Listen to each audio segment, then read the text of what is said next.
Hello there, welcome along. This is Business Connections Live. Great to have your company as always. Now, our guest tonight is a cracking guest. More about her in just a moment. You're watching week number 59. They said it would never last. Now, I want you just for a moment to look into my eyes. Not around the eyes, but look into my eyes. Our guest tonight is Nicky Kriel. She's talking about NLP and the power of words. In fact, she says it's all in the eyes. In fact, it's all in the eyes, it's all in the words that you use. In fact, it's in your complete body posture as well. NLP is something we all do inadvertently. We don't realise we do it. But how do you harness the power of NLP in the business world? Nicky, it's great to have you with us this evening. Well, thank you for inviting me, and it's quite interesting to be talking about NLP Which is what you really do, or you did do, isn't it? I was doing NLP, and I got through not marketing my NLP skills properly. I went into Twitter and started doing the social media stuff, but the NLP is something that I do all the time. I think once you've learned how to do NLP, you start incorporating it in your daily life and doing it intuitively. What got you into NLP initially? It was interesting because quite a lot of people kept on telling me that I automatically was using a lot of NLP type language. And the type of language. Now give me an example of what NLP type language is. Well, I think it's where you phrase things, and I'm quite a positive person generally. It's not that we don't have our down days, everybody has down days. But I've understood the power of language, and I think it goes back to when I've always been interested in language, and when I did linguistics at university back in the 80s. Thank you, right. What, 1,000 years ago? Yeah. It's quite interesting because we learnt a lot about Chomsky, and Chomsky was the lecturer for Robert Dilts and Richard Bandler and all the main NLP people who got together. He was actually their lecturer, and so what he was teaching them had an impact on them, which led to NLP going forward. And I was influenced by him, but secondhand. See, a lot of people I think that they think that NLP is a form of hypnotism, and it isn't that. And they also think it's a dark art, maybe witchcraft in some places, but it's none of that. I mean, let's just define it as well. It's Neuro-Linguistic Programming, isn't it? Yeah. And I think it's the programming bit at the end that frightens people. When they hear that, they go, "Ooh, this isn't quite right, is it?" I think it depends on how you use NLP, because some people use it in a very manipulative way. So, for example, salespeople, and I know you've got some stories to tell about exactly what you were doing. So you can use it, I suppose, depends on whether you use it for good or for evil. So it depends on what you do with it. And it is as powerful. You can't make people do things that they wouldn't do otherwise. Okay, so for example, if you keep on talking, I know behind the scenes you've been talking about me turning you into a chicken. You wouldn't do that. You wouldn't do that if you really didn't want to do that. And what stage hypnotists do is they tend to pick up. There's some people who can be persuaded more easily to do things, and they will do certain questions like get people to put their hands on a table and say, try to lift it up. Now, as soon as you say the word try, it's like your maximum effort with little outcome. And people who are very suggestible won't be able to lift their hands up because you've said try, the word try. They will then use them and use quite a few other things that they'll get them to react. So people who are reacting all the time for suggestibility, they will then pull those people up onto stage. Is that the problem though? And I mean, we've said they're the two reasons people sometimes shy away from it. The fact that we've got the word programming in there, and the fact that it is associated with stage hypnotism. Yeah. Now I know that in the days when I was doing shopping TV, there was quite a few presenters actually who were really big into NLP and using the techniques of NLP. And you've probably heard this before, but it's this old thing, you know, well, by now you've probably made up your minds. I mean, that is the worst example of it. But what I've just said is, I've said by now you've probably made up your mind, you want this. So by now you're probably thinking to yourself, should I pick the phone up? And it's all those suggestive words that you're using all the time, the by now. The other thing that I used to find very powerful as well is silences. You'd leave a silence until it felt uncomfortable, and then a little bit longer than that, and then people would actually be drawn back to the screen to watch what you were doing. So people are very manipulative, aren't they? Yeah, people can be manipulative, but I think you build up relationships and how you develop those relationships. Like there's things that you can do that are fake, but and one of the examples is about building rapport. Now, have you ever experienced with children how children sometimes mimic what everybody else does, and it's very, very annoying? Yes. Okay, so sometimes with rapport, people say, okay, you've got to mirror what somebody's doing. That's right. You start breathing at the same rate. You cross your arms at the same time. Yeah. Does that work? If it's very obvious, it won't work, because there's nothing more irritating if you think somebody's copying what you're doing. Yes. But naturally, when you got rapport with somebody, you'll naturally tend to use the same body language, you'll look at them, you'll sort of do the same movements. Even if it's not exactly the same body positioning, you will actually match a pace. Like if somebody's very exciting, you know. But you do see that, don't you? What you see is you see people, when people are surrounded by people that are excited, yes, they get excited. Yes, exactly. And so, and also, I suppose, to a certain extent, when you see maybe something like the confusion of the mind, when you see the SAS, this is a completely different story now. But when you see something like that and they're breaking in and the loud explosion, loud bang, and they're going, you know, everyone down, what's happened is that now they're dealing with the mind in confusion, and the mind is looking for an instruction. Yes. And I suppose kind of what you're doing it's here, called isn't it? interrupting. You know, so like say, if you distract somebody and you then give a command, it tends to be quite. People tend to follow it. Am I a chicken yet? No, not yet. I'm not a chicken not yet. Not yet, later, but we'll be by the end. Do you think, I mean, I know that people know you for your social media skills, that you go out there, and you are absolutely fantastic when it comes to Twitter, and we'll talk more about that a little bit later on. But do you think there is truly a place in business for the use of NLP, or is it just about being better educated in the way that we do things so that we're using the techniques of NLP, but we should be anyway? Well, I think when I learned how to do NLP, I actually thought, okay, I'm going to learn this skill and I'm then going to use it, you know, sort of to do a business. And I didn't actually think of the personal development side that I would get. I just hadn't crossed my mind. It was something I was going to learn and then do to other people rather than actually developing yourself. And one thing as an entrepreneur or business person, your state of mind is so important for being successful in business, because if you're feeling down and you can't pick up the phone, you're not going to get any business. You know, you have to be able to regulate how you are in your mind to actually improve your business and get yourself in a better state, because otherwise you just sit and watch TV all day and watch soaps. And it is very easy to allow yourself into that trap, isn't it? But the power of that NLP, being aware. Are we going to talk about anchoring tonight? Well, we can do. It depends. I have a feeling that we'll have quite a lot of things that we'll talk about. We're going to talk about anchoring. Do you know what that is? Do you know what anchoring is? I can give you a bit of a clue. Are there moments in your life when you'll be maybe walking down a road and you'll see something and all of a sudden you realise, you think to yourself, oh, that brings back the day that I was sitting so-and-so, and emotion is evoked. Now, that just happens to us naturally. Yeah. But do you know what? You can actually program yourself to spontaneously, when you want to, actually recall emotions and recall feelings. And we're going to talk a little bit more about that in just a few moments' time.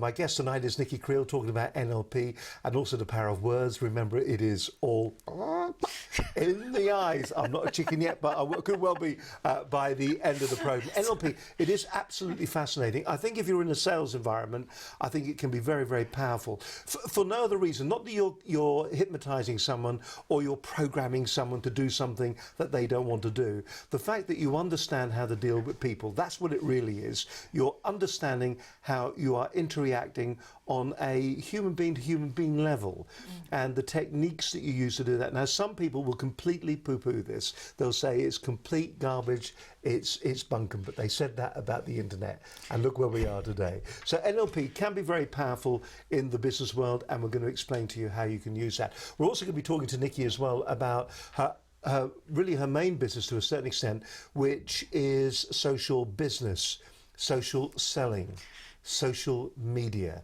If you don't equate all those words together, then maybe you should be. Do you see social media as something that you do in your spare time? Couldn't social business or social selling be something that you're also already doing and don't realise it? So we're going to talk a little bit more about that. Now, on last week's programme, we were talking about sales. We had Paul Glynn, Director of Sadler West, M25, on how to avoid hiring the wrong salespeople. They come in, he said it was all down to smoke and mirrors. You can get people, we've all heard it, oh, he's great in an interview. After that, he was absolute rubbish. Paul was going through the rigmarole, the procedures, the things that you should be considering when it comes to employing somebody for your sales team. He came up with a very interesting statistic. He said that there are some businesses that have been more successful when they got rid of their existing sales team because the existing sales team wasn't that effective. So how do you go about hiring a salesman or a saleswoman? And how do you go about making certain that the wool isn't pulled over your eyes? It is all down to the smoke and mirrors. Let's have a quick recap of what happened on last week's edition of Business Connections Live.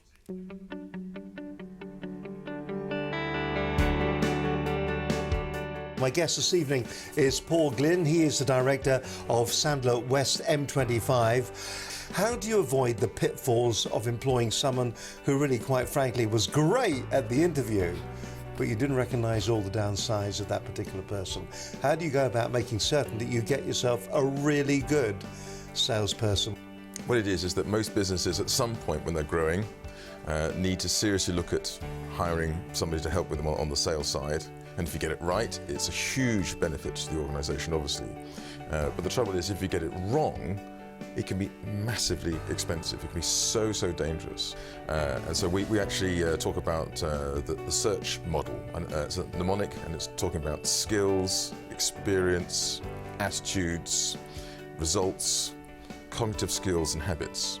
But most people seem to be kind of like charmed by the sales interview, as you say, they've been so keyed up for. And then perhaps they're overlooking the fact that really and truly they're looking too much for experience. Many times I'm told that our business is very niche, our industry is very specific. You have to have an awful lot of experience to be able to work in our industry. And I'd say, well, I'm not entirely sure that's true. Yes, some experience is important.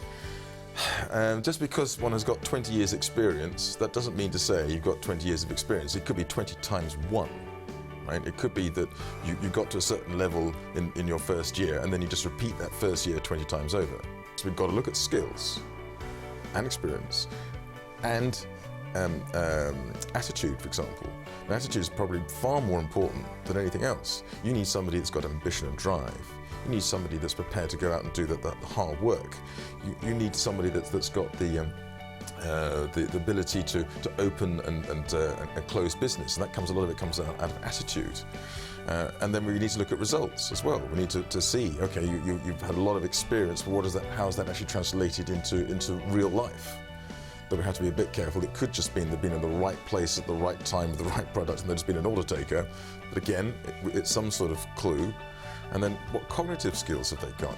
Do they have the ability to pick up what it is we need them to pick up quickly? Will they understand the business, the internal and external politics that's involved quickly? And more importantly, perhaps even than that, what habits have they got? And can we guarantee they're going to come in on time?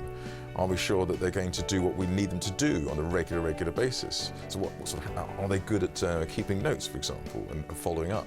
And sometimes it's very, as you say, it's very hard to do that because we get suckered in, and so do they at the end of the day. They think, as you say, they're doing everything they can to give you what you need. So that's the reason why we would say, for goodness sake, please do, if you possibly can, use some objective psychometric assessment. give us an insight into what their strengths and weaknesses are, and then we can make a decision. Am I prepared to put up with the fact that the guy has got such a low self-esteem? I mean, is that going to be a deal breaker? I'd probably say yes. That quite often the good salespeople don't actually know how they're doing it. They just know they do it. They're so natural, they can't bottle it for you. So, and also the good sales director, the good seller, the sales director, the sales manager, is he necessarily going to be a good sales director or sales manager in the sense that, well, what's the role of those? When I was told that by Bob Patmore, my very first sales director, that the role of a sales manager or sales director is to recruit, motivate, train, and sell. And he's right, those, in that order. Recruit, motivate, train, and then sell. I'm Paul Glynn from Sana Training West End 25. We help through assessments, training, coaching and mentoring to get better at managing your sales and sales management. So I want to leave you just with these thoughts. If you are a growing, expanding small business, at some point you will have to consider hiring salespeople. Hiring anybody is risky. Hiring a salesperson is critical. Get it wrong and it could actually cost you your business. Salespeople are typically brilliant at smoke and mirrors, so just be aware of that in interviews. Psychometric assessments can help blow away at least some of the smoke. They're not hire and fire. Recruit in a hurry, repent at leisure. Always be recruiting. Understand what you really want, have a process in place to ensure you get it. And don't be shy to asking for outside help from, I don't know, someone like Sandra, I guess.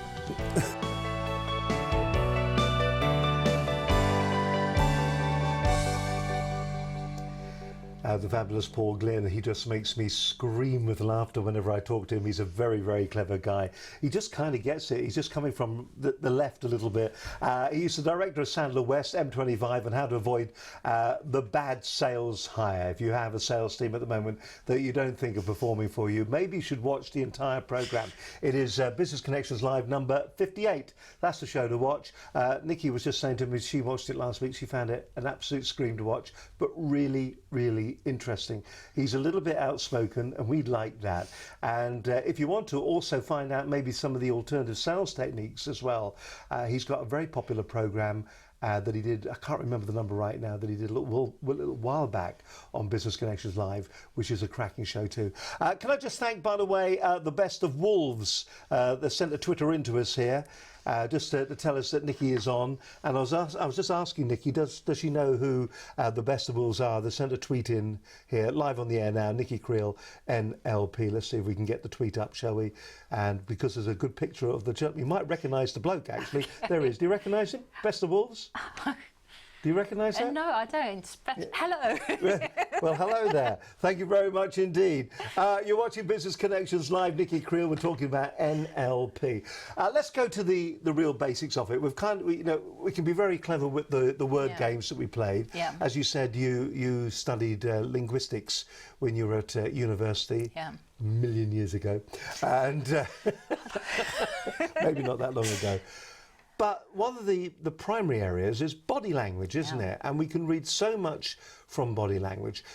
Can you read past body language? Can people put it on, do you think, so that they're trying to fool you? Well, it's quite interesting because generally you're not that aware of your body language. So you do it subconsciously. And you can almost tell when somebody's got an issue, they're almost holding themselves in a different way, or your shoulders will come in. And I know somebody was watching me and I was actually making myself smaller. And he said, you need to watch the program. And there's a fabulous TED talk that I'm going to recommend, which is Amy Cuddy. And she talks about using your body language and how changing your body language, it's like changing it actually makes a difference to the way you feel, and it's connected. So your body shows your inner emotions, and at the same time, by changing your body language, you can actually change your emotions.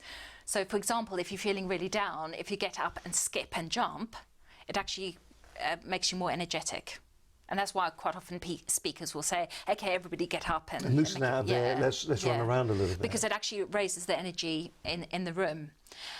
So is this good for people that are working, shall we say, from home then? Yeah. We've got a lot of SMEs who are working from home, and I suppose you can become very dormant nearly, can't you? You get up, have breakfast, a cup of tea, you go into your own, and you're asleep.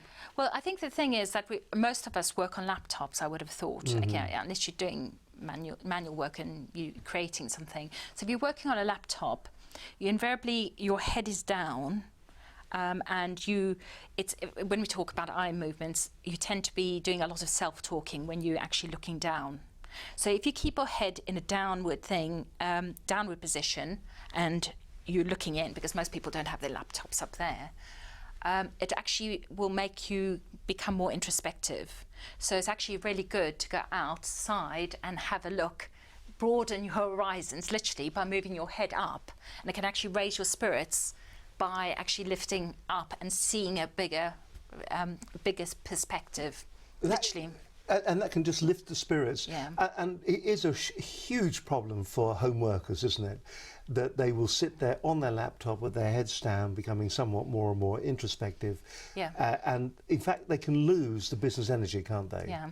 So your suggestion then is get up, go outside, look at the sky. Yes. But you're right, Yeah. and I can see how that would work. I'm a big lover of sky. Where I live, my house is actually quite a dark house.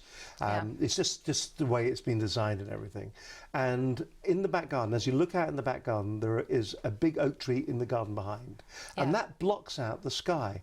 I pine for the sky. I miss seeing big vistas of sky. Yeah. And I envy people when I go around their houses and I see these wonderful expanses of sky, because that just lifts my spirit. Yeah. What about physical things? Because there's a couple that I've heard of. There is, I've got no secrets to hide. There's that one. Or Yeah. I'm hiding behind this piece of paper. I mean, is that just folklore or is it for real? Well, some of it, I mean, you pick up a lot of things through people's body language. I know some statistics that people have been quoting very large amounts that your body conveys in the meaning of words. But you pick up things whether it's conscious or unconscious. So quite often, if somebody says something and their tone is not right, so even though they might be saying the right words, you pick up that they don't actually mean what they're saying. Is this the yes, that's right? Is it that? Exactly. You've got to see this. Yeah. So it's when people are going, yes, that's perfectly correct, everything's fine. And they do that subconsciously. Well, children, as I suppose we're talking now getting onto lying behaviour, but children automatically will hide their hands when they're lying. They will sit on their hands or they cover their mouth. But quite often, Scratch your nose, because your temperature goes up in your periphery areas. So you often will suddenly your ears will be itchy or your nose will be itchy, and you will subconsciously scratch, and that is quite telling. You know, if you start doing things that shows your body temperature has risen for lying. So those things really are based in proper science. Yeah, then. there's a science to it. So yeah, that is fantastic. So, if you're using those kind of techniques, what are the key things that maybe in a sales position or a sales call that you should be considering when you're going in to maybe put the person that you're seeing at ease? Is there a way that you should approach it, do you think? Well, I think the first thing is to acknowledge a person and get to where they are at. So if they're having a really bad day, acknowledge that they're having a bad day. There's nothing worse than if you're feeling really down and somebody comes in, yes, life is exciting, it's wonderful. You have to actually be almost in a worse mood because they're not paying attention to you. So you almost need to match where that person is, but obviously you don't want to. You don't want to go all the way down. No, you've got to pull them up a wee bit. Yeah, you've got to pull them up a little bit. But it's also sort of matching body language or positioning. So, you know, I could move myself a little bit more like this. Eye contact is really useful, but not necessarily in all societies. But in our society, eye contact shows that you're actually interested in somebody. But also listening to the language that they're using, because people tend to either be auditory or visual or kinesthetic. And if you hear lots of people talking about sound languages, so things sound... That sounds like a good idea. Yeah. That looks like a good idea. Yeah. So people will say either it sounds. I see what you mean. And it's matching the language that they're using for that as well. But also, if you're selling a car, not a car salesperson. If somebody talks about seeing, you would then show them the car. If they're talking about sound, if they're auditory, you might rev up the engine or switch on the engine so they can actually hear the sound of the engine. And obviously if they're kinesthetic, you might talk about the leather seats. Feel this. Feel the leather. Yeah.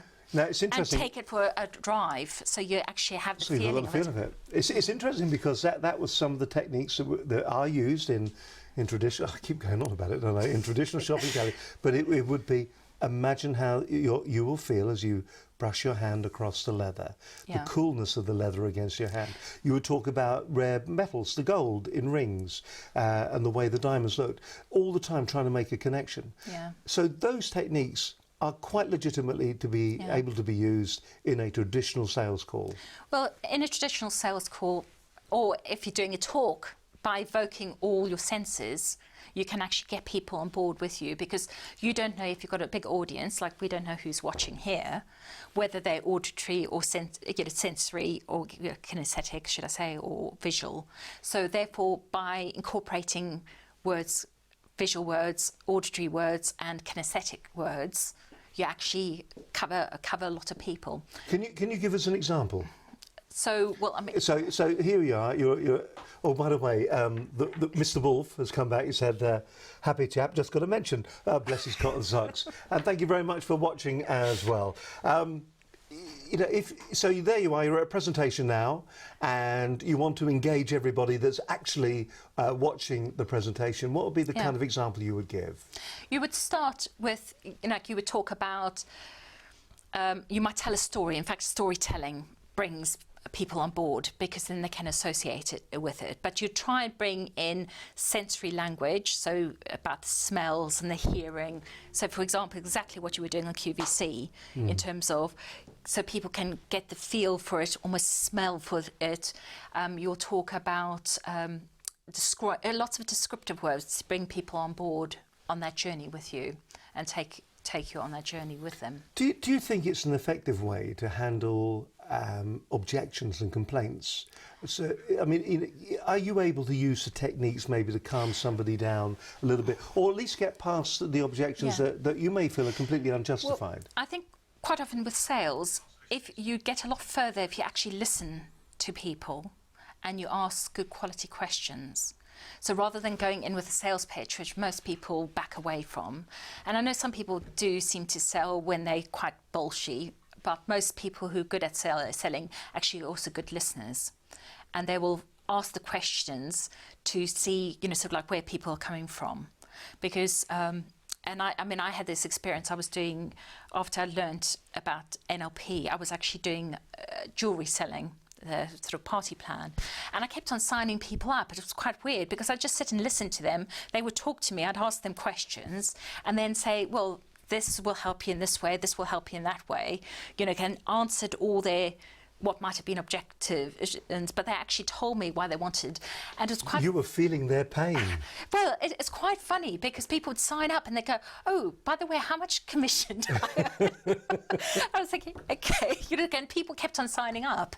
And that's because I was doing a lot of listening and asking good quality questions. Do you think we don't listen enough when we're in the sales environment? Are we all output, no input? I think generally nobody listens enough, and just the power of somebody actually spending time and listening without commenting, without thinking, what can I say next, is incredibly powerful and makes people feel warm and fuzzy towards you. And back to Dale Carnegie, winning friends and influencing people, he said the best conversationalists are actually the best listeners, because the person who can talk freely to that person thinks that they've had a brilliant conversation, so they will love you for it. Even though the other person's probably said next to nothing. I have a dreadful trouble, and for years, because when you do television, everybody has these things, spoiling the illusion, but you have these things in your ear, and you're listening all the time. And I have a terrible habit, because when people are talking in here, you're still talking out there.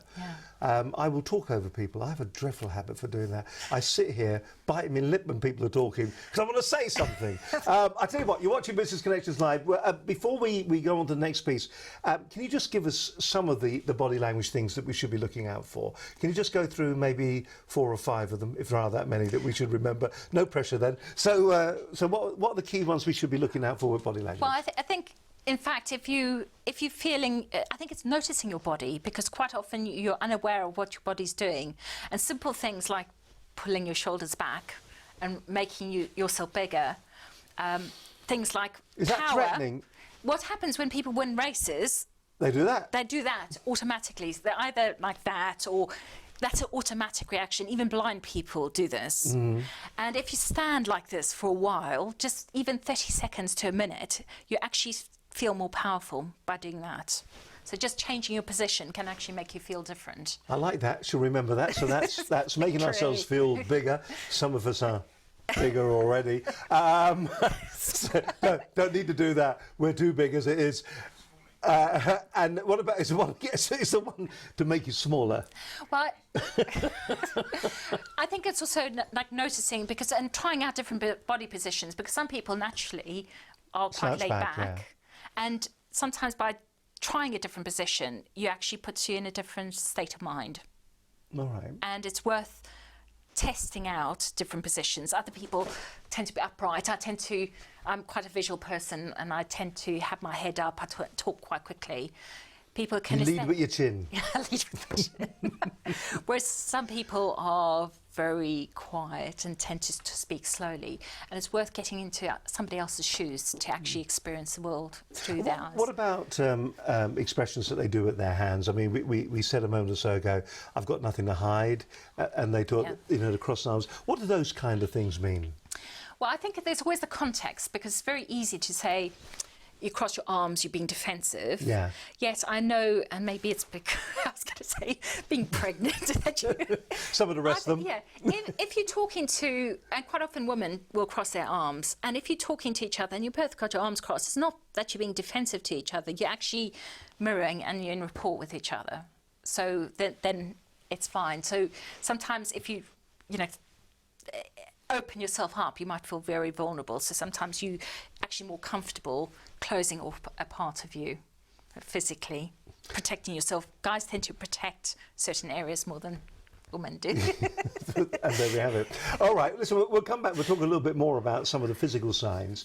Yeah. Also, maybe some of the auditory senses as well. The things you say in conversation, the kind of phraseology that you use when it comes to talking to somebody. But what I want to talk to you about right now is this. It is the network show. 25,000 SMEs, small businesses, startups are all going to be heading down to Olympia on the 27th and the 28th of November 2014. It's going to be a fantastic event. Guess what? We're going to be there as well.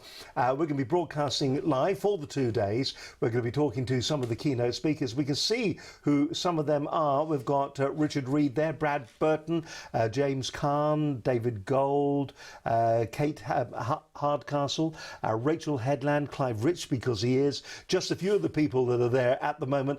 And we're going to be talking to some of them. We've also got the boardroom there.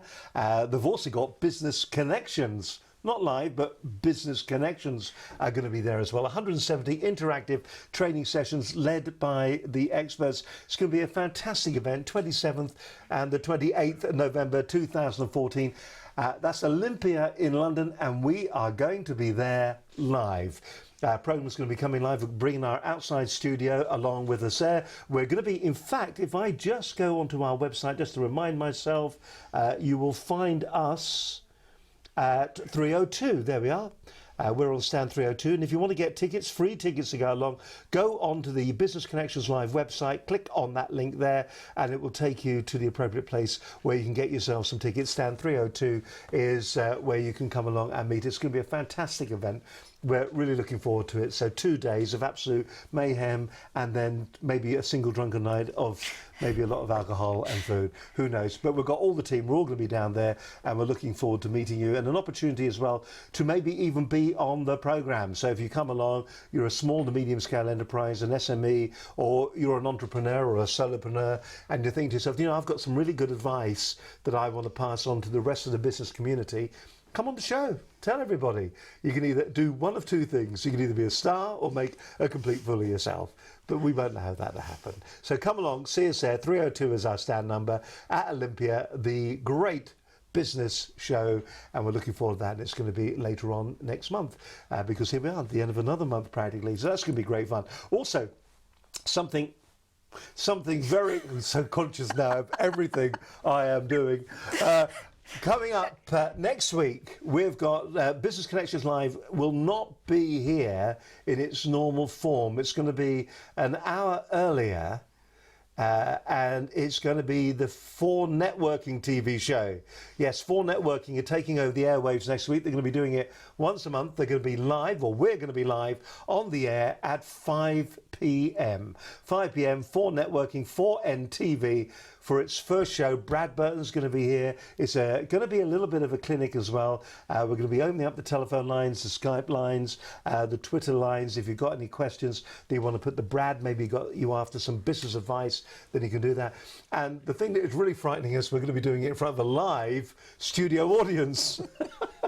You haven't seen the size of our studio, but there is going to be a live studio audience in here as well next week. So we're really looking forward to that. That's next Wednesday night, 5 o'clock, 4NTV, with Brad Burton and myself, Steve Hyland.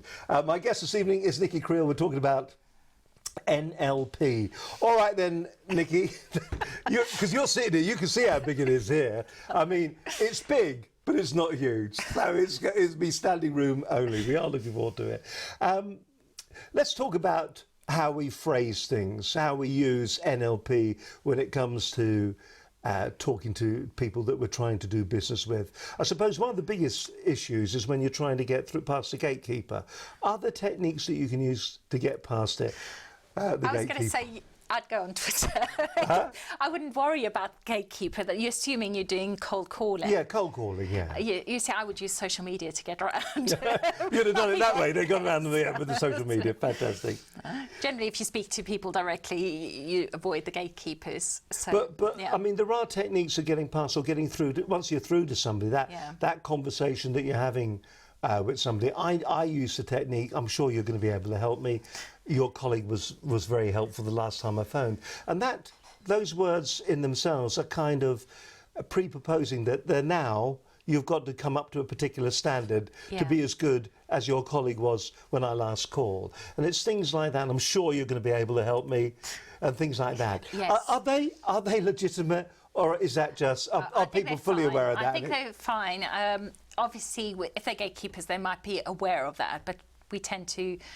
when people set the frame, it tends to work for us. There's also the questions like where you give people what appears to be a choice, where you say, well, say to kids, would you like to go to bed at 7 or at 8 o'clock tonight? Blimey. I'm not, you're like obviously younger children, not yes. Teenagers, you wouldn't try that. But so they feel they've got a choice, but you're actually getting them to go to bed at 8 o'clock, which you might not have been able to do it if you tried to negotiate with them. So they feel as though they've got a choice, but it's called a double bind. So they're agreeing to something which is not their choice. They feel that they've got a choice, but in fact they're doing what you want them to do because you've offered them something that's worse, but something that's better, and they've gone for that. I really like that, and that's a really good idea, isn't it? There was something that I read the other day that is...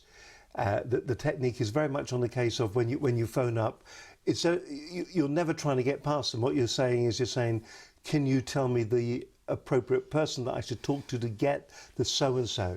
Yeah. And then they become more forthgiving in the information that they're going to give you because you're not actually trying to get anything else from them except for information. And that seems to work sometimes as well. I like the double bluff. Is that going back to the old sales one, which is... so when would you like it delivered? Wednesday or Thursday? That is, yes, exactly. That is the same thing really, in effect. But it's also getting people to say yes. So give them yes/no questions, but phrase it so that they are more likely to say yes. Any other suggestions? Because I like that one. I'm going to use that one. Anything else? Well, I think it's matching, a lot of times matching the type of language that they're using. and listening to what they're saying. It's amazing if you actually spend a bit of time listening to what people are saying and mirroring back what they're saying. So you can do the matching part over the phone, and you can also do it on social media, where when somebody tweets something, you can actually use the similar type of language that they're using. What, use a similar type of language? Yeah. So you can so you're getting rapport, so you use the same, it might not be exactly the same words, but actually repeating the words. What, repeat the words? But that does work. I've seen that being used. That is very interesting. And there are some people who become very annoying, but they just will repeat back to you what you've just said. And they do get on, don't they? It does work. That's a very interesting technique. Yeah. That is a bit frightening. I know you keep hinting to it and alluding to it, but the social media side of things. How much of this do you think we can use in social media, social business, social selling? Well, it was really interesting because I think social media is really about relationships and building. It's about people and relationships. You don't have the body language or the tone, and I know I'm really bad at sometimes misreading what people have written, and it's like because you think what are they saying it in context to, but you can actually match in words and you can build rapport. So often on tweets I will actually ask questions which then encourages engagement. Do you think a lot of people, when it comes to, because this is the psychology of it all, isn't it? Are a lot of people getting it wrong in the way that they're approaching the likes of Twitter and Facebook? Are they kind of nearly in output mode all the time and they're not being receptive to what is going on? Yeah. I heard somebody say today, I think on the radio in fact, that social media, it's all about entering into a conversation. And and you hear that, you go along to all the presentations and this comes out over and over again. But people just don't seem to get involved, do they? No. But often it's the way you phrase things, because you can do things which is a close, it's a statement, or you can make it a question. So if you can turn things around, so instead of saying, I'm doing this, change it into a you statement, which invariably is a question. So like, what do you find when you do this? Or I've been laughing at myself because I fell over, or something we can laugh at yourself, but if you can change the sentence from being the I into the you, it brings people on board, and especially if you ask it as a question. It's interesting. So really what we're saying is that the whole area of NLP is diversifying into all the different means of communication. As a group, as a business group, shall we say, globally, are we good, do you think, at reading other people, at using social media? Are we good at communicating, or are we hopeless, and the few that are good at communicating are the success stories? Well, I think there are lots of people who are using it just to sprout out words. They sort of use it as a broadcast tool and actually don't listen to anybody. The people who are actually building relationships have learned that technique of communicating, and you'll see them often asking questions or giving their statement or responding to people, which then gets a response back, and that's when relationships build up. Now, when you do your social media work for companies, I know you go into companies and you do a lot of work for them. When you turn it around and you take away the emphasis away from broadcasting but to communicating, what kind of increase do you see in the success rate, or at least the attrition rate of what you're getting, the return on investment that they're putting into you? What kind of increase do you see just by using some simple techniques? Well, I went into a PR agency and gave them help with their social media strategy, and just simple things like saying, obviously some things, because they were tweeting on behalf of their clients or the customers, there are certain things that you need to broadcast, saying that certain activities are happening, but by being engaging and actually responding to other people's tweets and interacting. So schedule some things that are broadcast tweets, but then use that time that you would have had otherwise to actually interact and respond to people. And they got amazing results within a very, very short time. And they said, I got a very thankful because within a week they saw quite a difference in the number of people following them, the amount of interaction they were having, and all of those things help. Whereas what they were doing before was just broadcasting. So on all of these different things, from NLP through to social media, do you think we invest enough time in it? For instance, we use a tool here, Hootsuite, we use that. Yeah. And that's a great way for automating a number of tweets, particularly because we know we've got a set event that's taking place. You coming on today, we were able to tweet that through the day. We were able to set that up. However, I do know that Linda, my co-director here, she's also been tweeting, but she's kind of doing the real tweets. If you do you know what I mean? Yeah. You know, you've got the set tweets that are going out. Nicky's going to be here. We're going to be talking about NLP, how that can be used in business. And Linda is sitting there going, well, actually, here's something that I found, and that kind of, you know, she's the conversation nearly to you do our need tweets. that conversation. It makes quite a difference. Are there a lot of people that ignore that, do you think? Yes, they are. And they basically the ones who are turning around and going, I've tried Twitter for 2 weeks and it doesn't work. It doesn't work. Whereas other people are actually making relationships because it's people to people. And that's, you know, how any technique like NLP or whatever you want to label it up as, any technique that can help you meet people on a people-to-people basis is going to help you. And especially as a business person, it's going to actually make a difference to your business. You got into social media because you were an NLP practitioner, and you wanted to promote your business.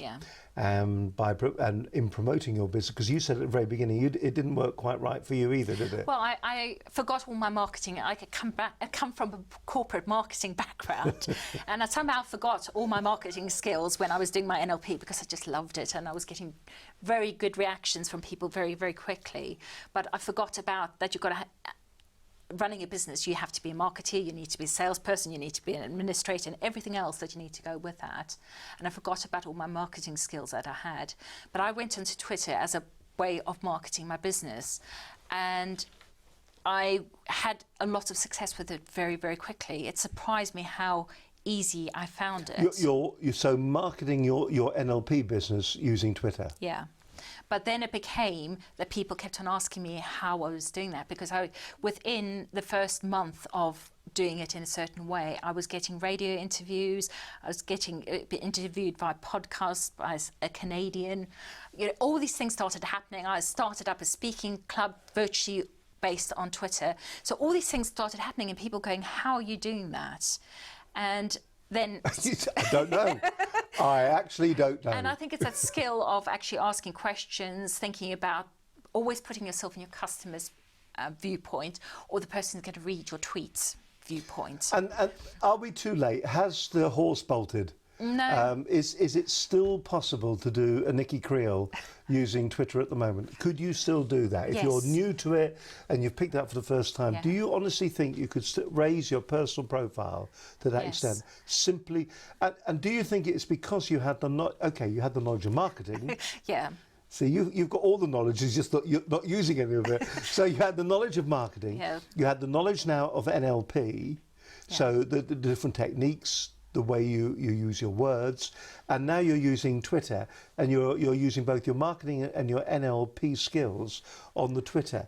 Do you need those other two skills to be a success at Twitter then?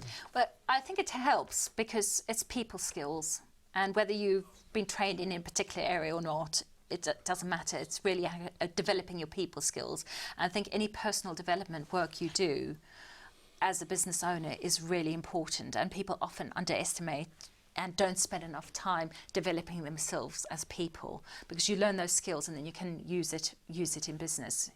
But you learn through doing it on yourself as well. Well, listen, we've got 10 minutes left on the programme. It's flown by, hasn't it? It has flown by. Yeah. 10 minutes left on the programme. So what we're going to do now, I'd like to do 5 minutes summing up the NLP. And I'd like, if that's okay-ish, and 5 minutes really talking about social media and how to maximise our social media. And we'll do that in just a second. Is that all right? So this is a condensed Nicky Kriel course on social business.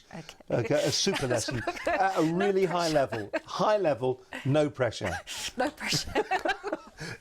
She can't wait. Already she's excited. Let me just remind you, by the way, if you've enjoyed tonight's program, it's been great. Thank you very much for all the tweets that have been coming in. The best of Wolves, he just keeps saying, I've just had a mention. You've just had another. If you want to be involved with us, next week we really are opening up. We're just checking out the kit this weekend and make certain that it's all working like a dream. But social networking next week is going to be right at the top of the list. If you want to be involved with the program, it's going to be a kind of a business clinic that you can watch, and that's at 5 p.m. next week for 4 Networking or 4NTV.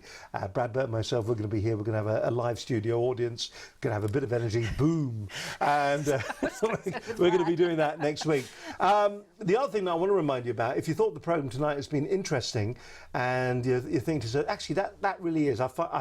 You know, that is the bee's knees. I want to find out more about this, or I just want to be up to date with all the programs that Business Connections Live put out. There's a very simple way of doing that. You can do one of two things. You can subscribe to our YouTube channel, and there's a little thing just about here.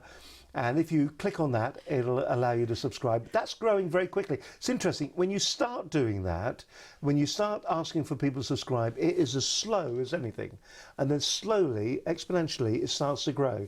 So if you want to be part of the Business Connections Live community, then just click on that there. You can also go to our website as well, sign up there too. And don't forget, there's our web address. It is businessconnectionslive.com. You can go along there. If you want, if you'd like a program like this for your own business, and we've had a number of people now contacting us and saying, like this really works. This is better than a newsletter.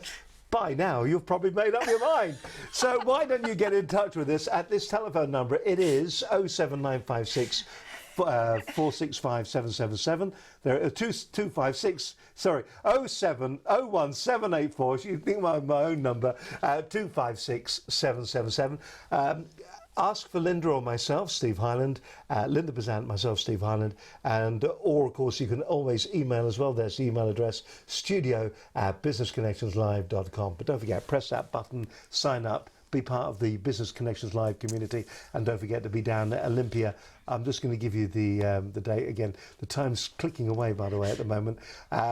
Just make certain you're down at Olympia on the 27th, 28th of November, and you can come and shake us warmly by the throat there, if you wish. All right. Okay, then. Let's go back very quickly. We've now only got 6 minutes, I've just been told. So, 3 minutes then, a masterclass on using social media. Nicky Kriel, that's what you do the rest of the time now. So very quickly, what are the key things to remember when it comes to effectively in business using social media? I think the most effective thing is you've got to manage yourself, be aware of what's happening internally for you, and if you don't like something, change it. There's no point in sort of like keeping in a state. So if you're feeling down, go and do something that makes you be big. big. I like it. Yep. Yeah. And also, if it's like all the modelling, if you take a successful person, if you want to be successful, you should see what other successful people have done and model your behaviour on that. We're talking NLP now, aren't we? NLP. Right, it's okay, modelling. Behaviour is NLP. You see somebody who's really good at what they do, and you find out what the steps they've taken. What is it that makes them where they are, and then use that information to improve yourself. Don't use it all up, because you still got to do your 3 minutes down the camera at the end. No, that's okay. Okay, all right. I will do. Yeah. Okay, but I think in people-to-people relationships, the most important thing is actually paying attention to the other person. So it's listening with really listening, and also observing, becoming aware of what they're saying, how they're looking, are they sort of like their body language, being aware of what's up with them, and asking good quality questions so that you get the right responses from them. Because you can, by the quality of questions you ask, you can get better outcomes. So there's a lot about actually thinking about your position and how you are feeling right now, and changing that perspective will make a big difference in how you react to people. So, for example, if you are writing sales copy or copy on your website, it's not about you writing it. You have to think about the reader. Oh, this is one of my bugbears. You have to think about the person reading it. Welcome to our website. We've been established for 300 years. We have 400 employees. We have 1,500 fans. We have 2 great buildings. I don't give a damn. Yeah. Do you make the widget that I want, is the question. And at the same time, when you're meeting somebody, you need to find out how they tick and what they're interested in, so that you can give or shape what you're going to say to them based on them. What are the 3 questions you would ask somebody if you meet them for the first time? That's what I would, yeah, don't ask. Actually, a useful question, I was like, at a John C. Maxwell thing, and he said a useful question is there somebody that you know that would be good for me to connect with right now? It's the whole reason for watching the show, ladies and gentlemen. Thank you very much indeed. She's going to say it again, but in slow motion this time. The question you ask is there somebody that you know that would be good for me to connect with now? What a great question. And that says it all, doesn't it? It gives importance to the person that you're asking the question of, and gives them a level of importance. Yeah. And then you potentially getting a contact out of it, along with the person you're talking to as well. Yeah. What a terrific question. Is there another like that? Oh, there are quite a lot of questions. Give me another. Well, quite often to raise, the questions you ask will either raise things. So you might say, what's the best experience you have? Or what's if you were starting again, what would you do differently? And then everybody can learn from that experience. But quite often it's those best experiences, or what's the best experience you've had, raises the energy in the room, because then everybody starts getting the mode of what's the best experience that they've had, and you can actually learn from that. I feel I have learned oodles from you tonight. Before you do your little piece down the camera, your 3 minutes down the camera or thereabouts, the one thing you should never, ever, ever do on Twitter, what is it? I don't know, there are quite a few things that you should never do. Never send nude pictures. That's a good one. Yeah, that's good. I meant in the business context. I don't, well, is that from personal experience, is it? No, don't go on me. Don't go. Don't You're going to have to wear a balaclava now. One of the things that they should remember, and this is deadly serious actually, one of the things you should remember about using Twitter or any of the social media websites, and a lot of people are now getting caught out by this, you are effectively the publisher. Yeah. And so are Twitter actually. They are complicit in the crime. But if you write something that is derogatory, libelous, scandalous, whatever it is, and you send it, when you press that send button, you've published. It is you. You are the publisher. You have published it. So have Twitter or Facebook or whatever. In doing that, you can end up you're breaking the law, and you've got to be so aware of that. And the other thing as well is, and this is the thing I don't understand about the whole Twitter thing and about the Facebook thing. Every single one of these things here, your iPads, your computer, you may not realise it, but each and every one of them has an address. They know where you are. They know where you are. So, you know, how stupid must you be? This is how to evoke fear. Am I invoking fear? Well, it's just sometimes, and you know, there was an instance actually a little while back when working for the shopping TV, and people would actually post things about some of my lovely other presenters on a particular website, and it would cause irreparable damage because it was so personal. And in those days, people just said it's on the web. What can you do about it? Yeah. Well, now you can go to jail. But that's neither here nor there. A little bit. How do we get there? How do we get there? That's your fault. It's not my fault. All right then. Let's change the mood. Think big. And let's look down camera number 1 then. So the key things that we've got to remember when it comes to NLP, the things to be looking out for, the things that are going to help us in our business life when we're looking at NLP. Say who you are, take a breath when I finish talking, and away you go. Well, with NLP, I think the main thing is to remember that your mindset affects how effective you are in business, and really about you want to develop relationships with people, and the more you can develop yourself as a person and think of the other person and put yourself in their shoes, it will help with relationships. And questions are really powerful. If you ask the right ones, you get a lot of information from people when you do that. Is that it? Well, that's you said at the very. I know I've said.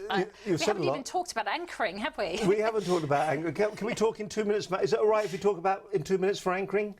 Yeah, you can talk about anchoring. I've just been told. Yeah, I know, as long as you want, we're here all night. Social media things. As long as I'm home for The Apprentice, nothing's wrong. Right, fire away. Okay, with anchoring, very simply, you can actually keep a feeling, and quite often you can anchor on yourself. So if you have a really positive feeling, you can actually push a part of your hand, so that if you want to get back to that feeling, you can actually evoke it again.